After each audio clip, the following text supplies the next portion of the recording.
Hey guys, तो स्वागत है आपका शंकर भैया के जीके की क्लास में। और आज का जो टॉपिक है वो है केमिस्ट्री से टॉप 100 एमसीक्यू जो बराबर हर एग्जाम में पूछे जाते हैं। केमिस्ट्री को हम रासायनिक विज्ञान भी कहते हैं, इस बात को भी आप ध्यान रखिएगा। तो चलिए बिना किसी देरी के शुरू करते हैं आज का टॉपिक।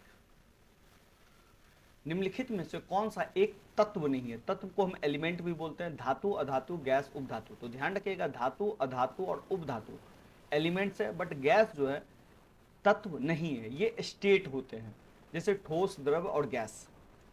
आधुनिक रसायन शास्त्र का जनक किसे कहा जाता है? Rutherford, Lavoisier, CV Raman, Einstein.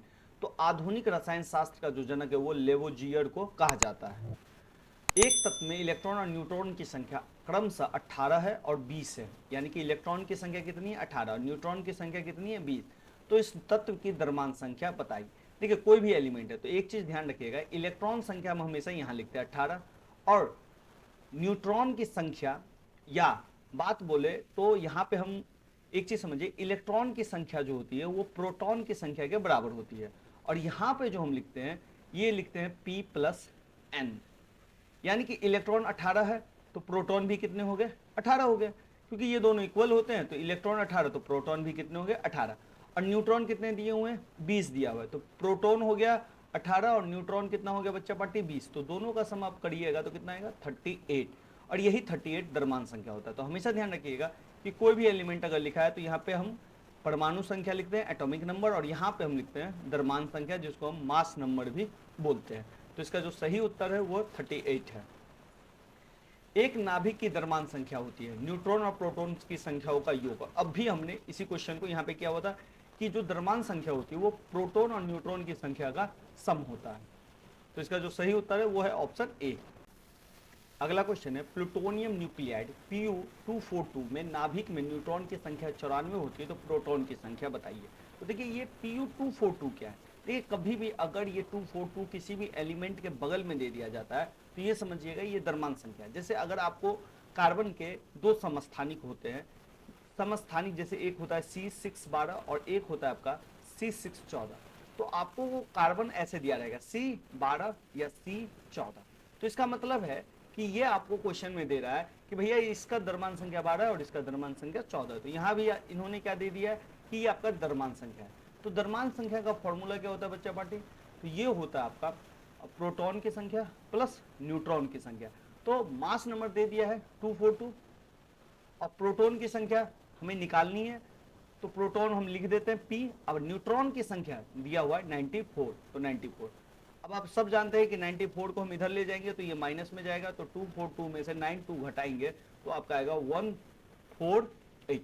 तो हमारा जो प्रोटॉन की संख्या है वो है 148। इसी क्वेश्चन में ध्यान रखिएगा कि ये आपसे इलेक्ट्रॉन की संख्या भी पूछ सकता था।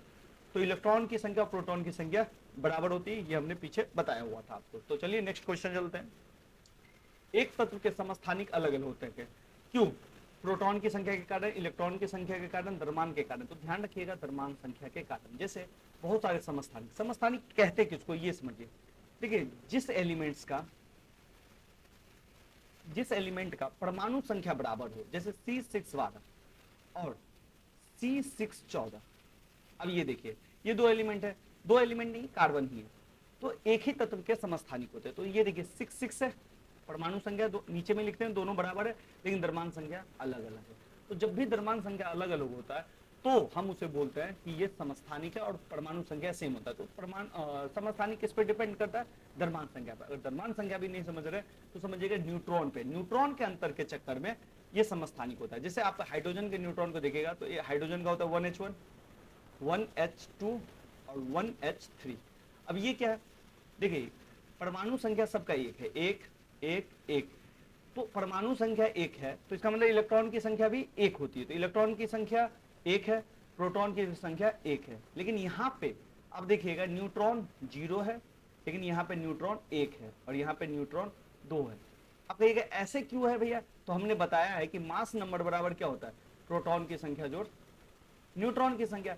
जब भाई मास नंबर 1 है और हम जानते हैं इलेक्ट्रॉन भी 1 है, तो प्रोटॉन भी 1 होगा, 1 होगा। तो इसका मतलब न्यूट्रॉन कितना हो गया? 1 इधर चला जाएगा तो 0। उसी तरह आप देखिए, मास नंबर कितना है? 2 है। अब मास का फॉर्मूला क्या होता है? P जोड़ N। अब मास नंबर 2 है तो इसका मतलब ये हो गया प्रोटॉन 1 ही है, देख लीजिए 1 है। तो न्यूट्रॉन कितना होगा, तो 2 को इधर ले जाइएगा तो कितना हो जाएगा, 1 हो जाएगा। और इसी तरह इसमें न्यूट्रॉन की संख्या कितनी है, 2 है। तो ध्यान रखिएगा कि समस्थानिक ऐसे होते हैं। अब क्या कह रहा है, फैराडे स्थिरांक क्या है, तो ये जो है ना एक सार्वभौमिक स्थिरांक है। निम्न में से किसका पीएच मान 7 है, तो देखिए शुद्ध पानी का भी पीएच मान 7 होता है, और उदासीन विलयन जो होता है उसका भी पीएच मान 7 होता है। पीएच स्केल पढ़िएगा तो पीएच स्केल जो है 0 से 14 तक होता है, जिसमें से ध्यान रखिएगा कि 7 मेजर पॉइंट है। 7 से नीचे जो भी आप जाइएगा ये अम्लीय होता है, अम्लीय मतलब खट्टा एसिड होता है, और 7 से ऊपर जाइएगा तो ये आपका क्षारीय होता है, जिसको हम बेस बोलते हैं। तो इसको हम बेस बोलते हैं और इसको हम एसिड बोलते हैं, एसिड। अब एक चीज और ध्यान रखिएगा, 7 से जैसे जैसे नीचे जाइएगा ये आपका एसिडिक और भी ज्यादा होगा, यानी कि यहाँ पे अगर कोई चीज खट्टा है तो यहाँ पे ज्यादा खट्टा वाला मिलेगा। इसी तरह यहाँ पे कम क्षारीय है, कम कड़वा है, तो यहाँ पे आपको ज्यादा कड़वा मिलेगा। तो इस तथ्य को भी ध्यान रखिएगा। यानी कि अगर किसी का मान 2 है एसिड में और किसी का मान 6 है, तो स्ट्रॉन्ग एसिड कौन होगा, 2। इसी तरह किसी बेस का मान 8 है और किसी बेस का मान 14 है, तो स्ट्रॉन्ग बेस कौन होगा, 14। तो इस चीज को भी ध्यान रखिएगा। तो इसमें 2 ऑप्शन है, तो इसलिए उपयुक्त में से एक से अधिक।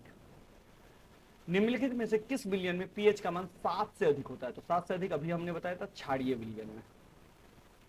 पानी के पीएच का मान कितना होता है, अगर नॉर्मल पानी हो तो उसका 7 होगा।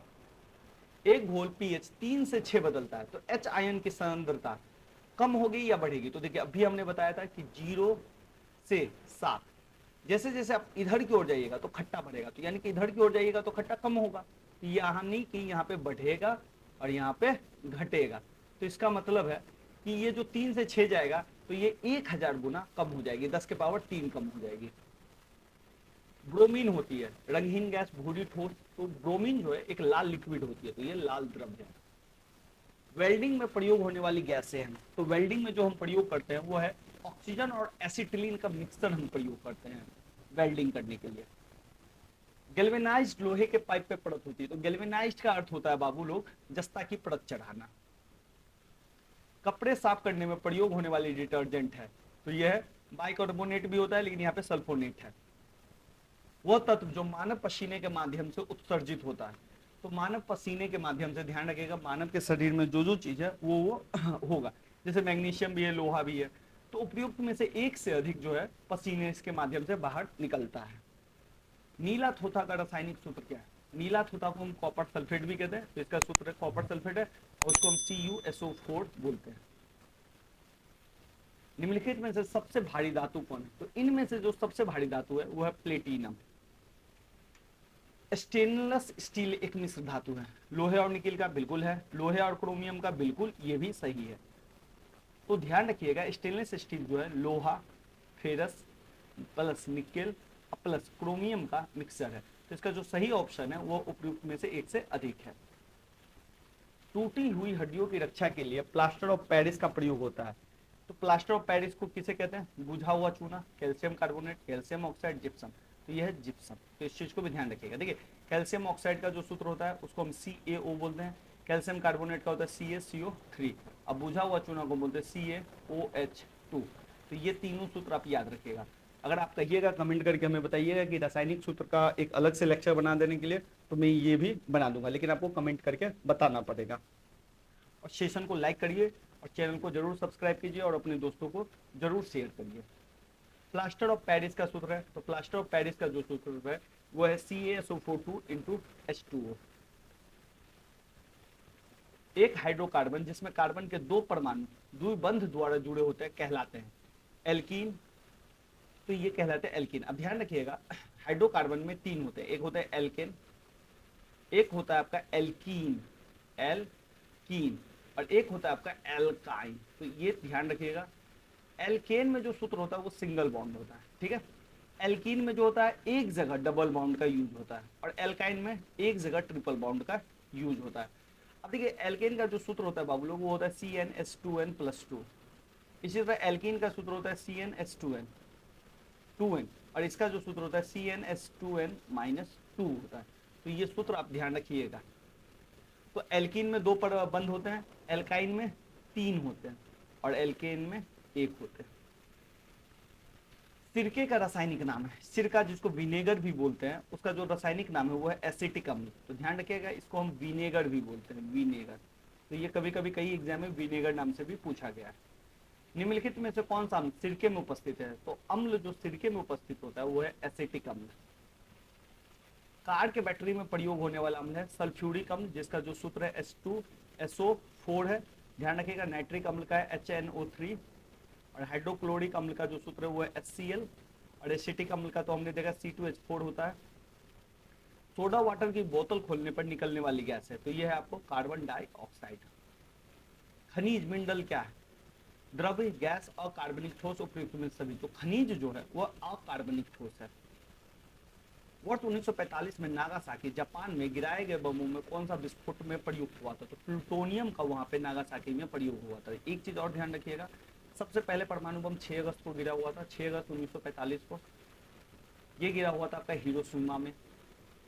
और सेकेंड बम उसके 3 दिन के बाद गिरा हुआ था 9 अगस्त को, 9 अगस्त 1945 को, और वो गिरा हुआ था नागासाकी पे।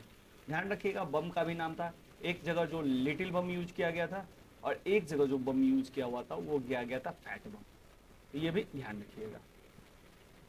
सबसे अधिक क्रियाशील धातु कौन सी है? तो पोटासियम इसमें से सबसे क्रियाशील है। ऐसे सोडियम भी बहुत क्रियाशील होती है, लेकिन इनमें से पोटासियम सबसे क्रियाशील है। पोटासियम का जो बोलते हैं उसको हम के बोलते हैं, कैल्शियम को हम सी बोलते हैं, आयरन को हम Fe बोलते हैं, और सोडियम को हम Na बोलते हैं। तो ये भी ध्यान रखिएगा।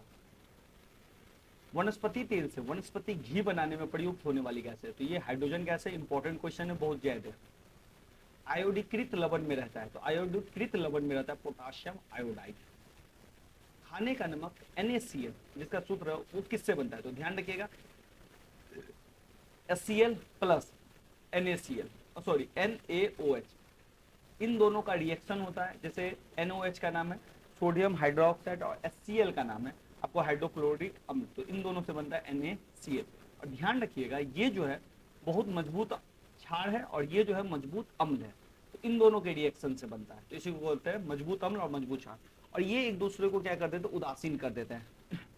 क्षार अम्ल को उदासीन करता है, और अम्ल जो है क्षार को उदासीन करता है। इसलिए इस अभिक्रिया का भी नाम आप याद रखिएगा, इसको कहते हैं उदासीनीकरण अभिक्रिया। सभी जैव यौगिक का अनिवार्य मूल तत्व है। तो जितने भी आप जैव यौगिक देखते हैं या जो लिविंग थिंग्स देखते हैं, उसमें जो एक तत्व होगा वो सब होगा, वो कार्बन होगा। जैसे कोयला कार्बन है, पेट्रोलियम कार्बन है, जो भी हम जीवित चीज देखते हैं, या आप फॉसिल फ्यूल देखते हैं जो जीवित चीज से ही ट्रांसफॉर्म हुआ है, उस सब में क्या मिलेगा आपको? कार्बन। ऑक्सीजन अनुपस्थित होती है, तो केरोसिन में ऑक्सीजन जो अनुपस्थित होती है, इसी के लिए आप देखिएगा कि सोडियम और पोटासियम जो कि काफी रिएक्टिव है, जो हवा में आप रख दीजिएगा तो हवा के साथ रिएक्ट कर जाएगा, ऑक्सीजन के साथ रिएक्ट कर जाएगा। इसीलिए इन दोनों तत्वों को सेफ रखने के लिए केरोसिन में रखा जाता है, और केरोसिन में क्या होता है? ऑक्सीजन अनुपस्थित होता है। सिगरेट लाइटर में निम्नलिखित में से कौन सी गैस प्रयुक्त होती है? तो सिगरेट लाइटर में जो है ब्यूटेन गैस प्रयुक्त होती है। निम्नलिखित में से कौन सा तरलीकृत पेट्रोलियम गैस का प्रमुख घटक है? तो तरलीकृत पेट्रोलियम गैस को हम LPG बोलते हैं, लिक्विड पेट्रोलियम गैस। तो इसमें जो है आपका प्रोपेन भी होता है और ब्यूटेन भी होता है। तो इसका जो ऑप्शन है उपयुक्त में से एक से अधिक। प्राकृतिक रबड़ किसका बहुलक है? तो ये आइसोप्रीन का। बेकेलाइट निम्नलिखित में से किससे बनता है? तो ये फिनॉल और फॉर्मेल्डिहाइड से। बेकेलाइट अभी हमने क्वेश्चन देख लिया। ग्रेफाइट और हीरे में निम्नलिखित में से कौन सा कथन सत्य है? तो भाई दोनों एक समान रासायनिक प्रतिक्रिया से गुजर सकते हैं। पुलिस द्वारा नशे में गाड़ी चलाने वालों की सांस की जांच के लिए फिल्टर पेपर का क्या होता है? तो ये जो फिल्टर पेपर होता है वो होता है पोटेशियम डाइक्रोमेट और सल्फ्यूरिक अम्ल का मिक्सचर। घरेलू ईंधन के रूप में प्रयुक्त LPG में मुक्त होती है, तो LPG में प्रोपेन भी होती है और ब्यूटेन भी होती है। ग्रीन हाउस गैसों में मुख्य घटक होता है carbon dioxide, nitrous oxide, methane, ozone. तो ध्यान रखिएगा कि ग्रीन हाउस गैसों में जो मुख्य घटक होता है वह कार्बन डाइऑक्साइड, और कार्बन डाइऑक्साइड के चक्कर में ही ये इतना ग्लोबल वार्मिंग हो रहा है। पेट्रोल तथा डीजल के अधूरे जलने से उत्पन्न होता है, तो इन दोनों के अधूरे जलने से उत्पन्न होता है कार्बन मोनोऑक्साइड, जिसको हम CO बोलते हैं। साबुन ग्रीस को हटाता है पाइसीकरण द्वारा। निम्नलिखित में से किसकी मात्रा अम्ल वर्षा में सबसे अधिक होती है? तो अम्ल वर्षा में जो सबसे अधिक जो अधिक होती है वो है आपका H2SO4। शुष्क बर्फ है, ठोस कार्बन डाइऑक्साइड को ही शुष्क वर्ग कहा जाता है। निम्नलिखित में से किसे शुष्क वर्ग कहते हैं? तो ठोस कार्बन डाइऑक्साइड। चूने का पानी किसके द्वारा दूधिया हो जाता है? जब आप चूने के पानी में CO2 प्रवाहित कीजिएगा तो उसका जो कलर है दूधिया हो जाएगा, दूध की तरह हो जाएगा। निम्नलिखित में से कौन सा सीमेंट का मुख्य घटक है? तो सीमेंट का जो मुख्य घटक है वो है जिप्सम। एक कार बैटरी में प्रयुक्त विद्युत अपघटय होता है, तो विद्युत अपघटय जो होता है सल्फ्यूरिक अम्ल के चक्कर में।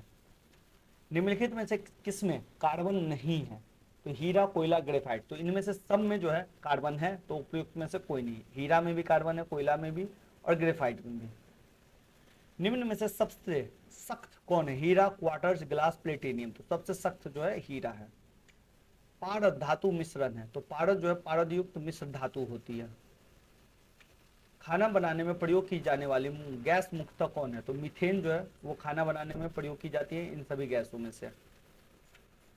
निम्न धातुओं में से कौन सामान्य ताप पर द्रव है? तो सामान्य ताप पे, नॉर्मल टेम्परेचर पे जो द्रव है, जो धातु, वो है पारा। ऐसे जो धातु का गुण होता है वो होता है सॉलिड। ठोस कपूर से कपूर वाष्प में बनने की प्रक्रिया को कहते हैं, तो इसको कहते हैं ऊर्ध्वपातन, और इंग्लिश में इसको बोलते हैं सब्लिमेशन। इससे क्या होता है?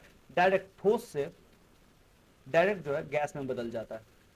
कोई भी जो एलिमेंट्स होते हैं या तत्व जो होता है वो सबसे पहले सॉलिड होता है, ठोस, फिर ये लिक्विड में बदलता है, द्रव में, और फिर ये गैस में बदलता है।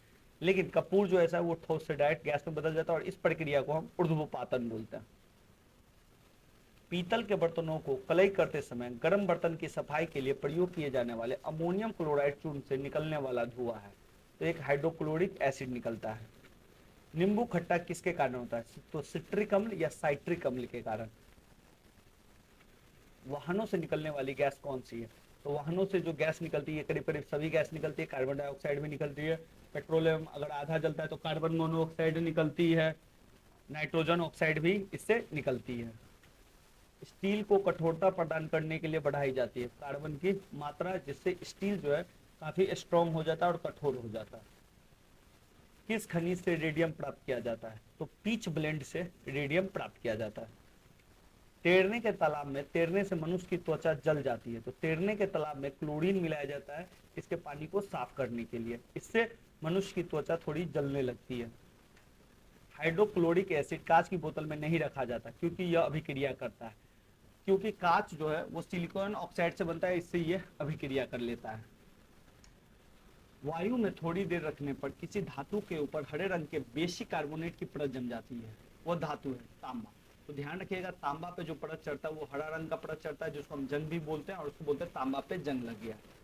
उसी तरह लोहा पे जो जंग लगता है उसको हम भूरा कलर कहते हैं, और इसी तरह जो सिल्वर, चांदी पे जो जंग एजी जिसको बोलते हैं, वो जो लगता है वो काला लगता है। तो ये भी ध्यान रखिएगा। विस्फोटक नाइट्रोग्लिसरीन है, तो नाइट्रोग्लिसरीन जो है आपका वो है एस्टर। घरेलू एलपीजी सिलेंडरों में दाब मापक नहीं प्रदान किए जाते हैं क्योंकि यह एलपीजी द्वारा चोक हो जाते हैं। निम्नलिखित में से किस खनिज द्वारा लोहा प्राप्त किया जाता है? तो लोहा जो है आपको हेमेटाइट के द्वारा प्राप्त किया जाता है। विरंजक चूर्ण के लिए कौन सा कथन असत्य है? विरंजक चूर्ण जो होते हैं जल में अधिक विलेय होता है, ये असत्य है। जस्ते में एक आयतन भाग को दो आयतन भाग से मिलाने पर पीतल बनता है, तो पीतल का घनत्व है, तो ध्यान रखिएगा ये जो होता है 8300 किलोग्राम मीटर। जस्ते में एक बर्तन पर विद्युत लेपन की विधि है, तो जिसको हम गैल्वेनाइज्ड बोलते हैं। तो बर्तन को ऋण ध्रुव और शुद्ध जस्ते को धन ध्रुव बनाया जाता है, और इस प्रक्रिया को जस्तीकरण या गैल्वेनाइज्ड भी कहते हैं। स्टेनलेस स्टील एक मिश्र धातु है, तो अभी हमने पीछे देखा था लोहा, निकिल और क्रोमियम का, तो ये दोनों ऑप्शन इसके सही है। स्टेनलेस स्टील मिश्र धातु है तांबे और लोहा, क्रोमियम और जस्ते का, तो ये ध्यान रखिएगा। तो यहाँ पे ध्यान रखिएगा लोहा और जस्ता नहीं होता है, लोहा होता है, क्रोमियम होता है और निकेल होता है। तो इसका जो सही ऑप्शन है लोहा और क्रोमियम का।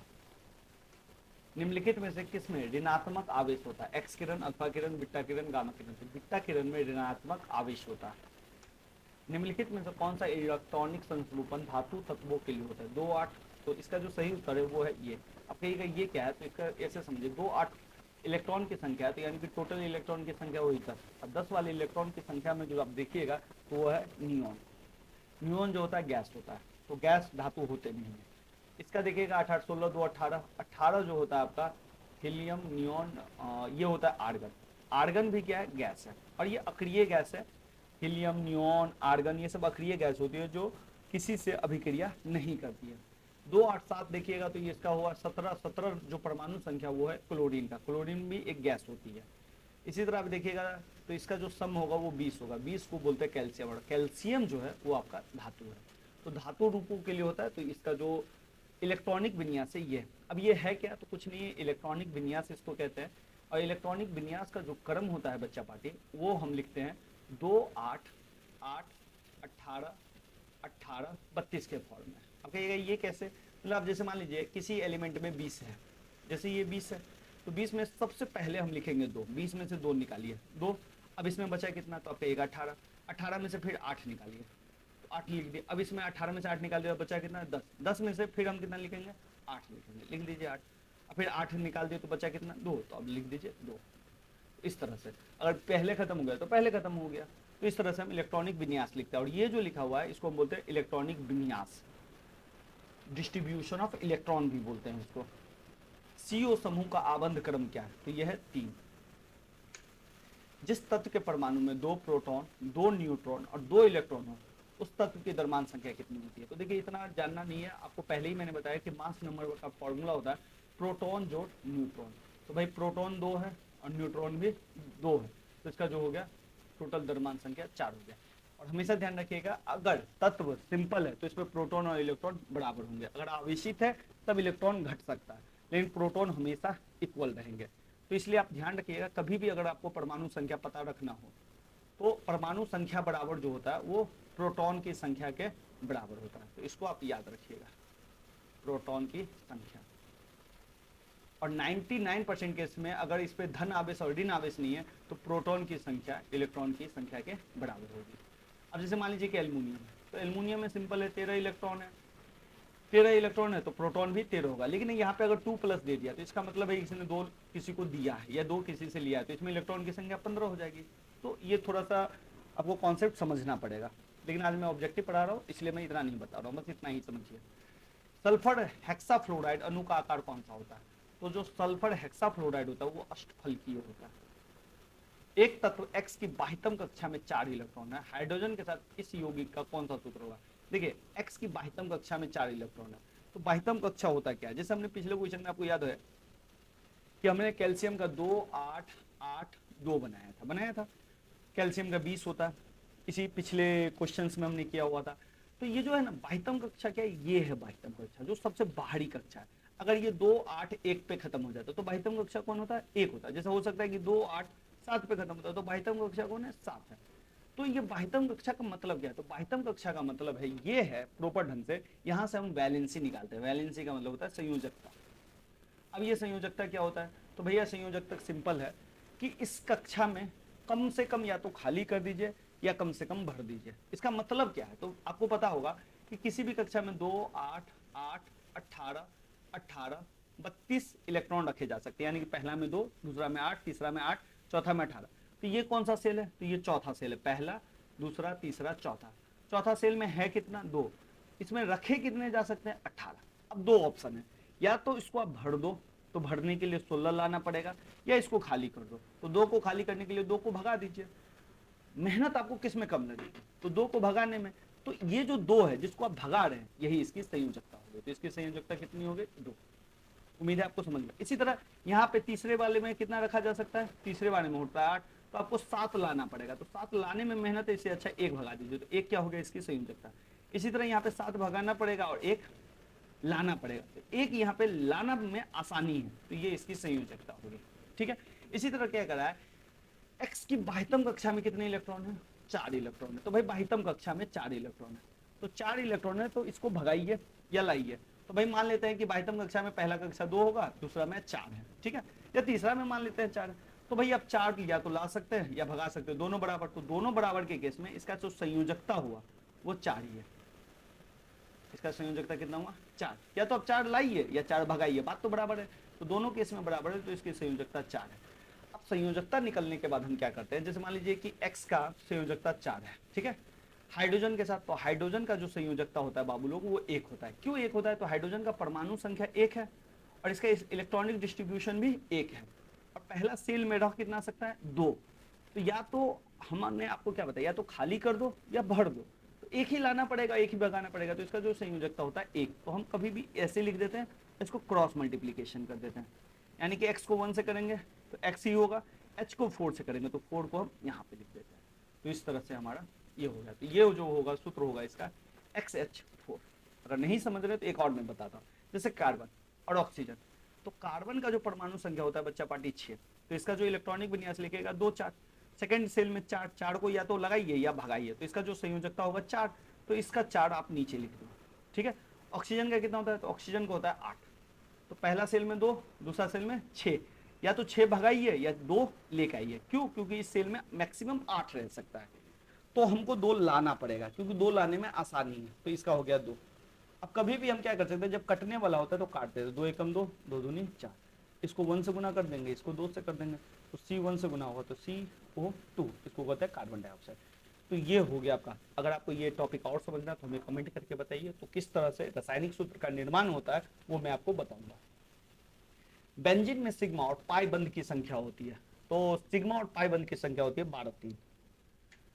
भारी पानी वह पानी होता है जिसका तापमान 4 डिग्री पे रखा जाता है।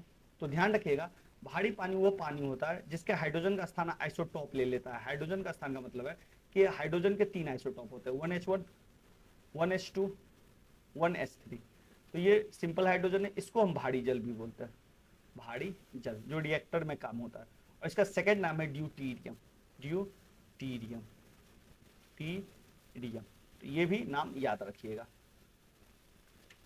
किसी परमाणु नाभिक आइसोटॉप वो नाभिक है जिसमें प्रोटॉन की संख्या तो वही होती है परंतु न्यूट्रॉन की संख्या भिन्न होती है। देखिए सिंपल होता है, नाभिक का वो आइसोटॉप है। आइसोटॉप होता किस लिए? जैसे अभी हमने एक देखा C6 12 देख लीजिए और C6 14 देख लीजिए।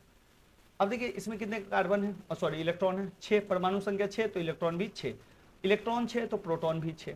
तो भाई यहाँ पे देखिएगा तो 6 प्रोटॉन है और 6 न्यूट्रॉन है, लेकिन यहाँ पे देखिएगा तो 6 प्रोटॉन है क्योंकि 6 तो ये है ही, लेकिन न्यूट्रॉन 8 है तभी ये 14 है। तो न्यूट्रॉन की संख्या बदलती रहती है, तो प्रोटॉन की संख्या तो वही रहेगी लेकिन न्यूट्रॉन की संख्या बदलती रहती है। उसी तरह 1H1 में, 1H2 में और 1H3 में इसी तरीके से यहाँ पे न्यूट्रॉन 0 है, यहाँ पे 1 है और यहाँ पे 2 है। क्योंकि परमाणु संख्या 1 है तो इसका मतलब इलेक्ट्रॉन की संख्या भी 1, प्रोटॉन की संख्या भी 1। और ऊपर में क्या होता है फॉर्मूला मास नंबर का? मास नंबर का फॉर्मूला होता है न्यूट्रॉन जोड़ प्रोटॉन या प्रोटॉन जोड़ न्यूट्रॉन। अल्कोहलिक खमीर फर्मेंटेशन का आखिरी उत्पाद क्या है? तो यह इथाइल अल्कोहल। ग्लूकोज को एथिल अल्कोहल में किस एंजाइम द्वारा बदला जाता है? तो ये जाइमेज के द्वारा। यूरिया में उपस्थित होने वाला तत्व, तो यूरिया में सारे तत्व उपस्थित है, कार्बन भी है, हाइड्रोजन भी है, नाइट्रोजन भी है और ऑक्सीजन भी उपस्थित है। और यूरिया का मतलब है कि CHNO उपस्थित है। अपमार्जक क्या होता है? शोधन अभिकर्ता।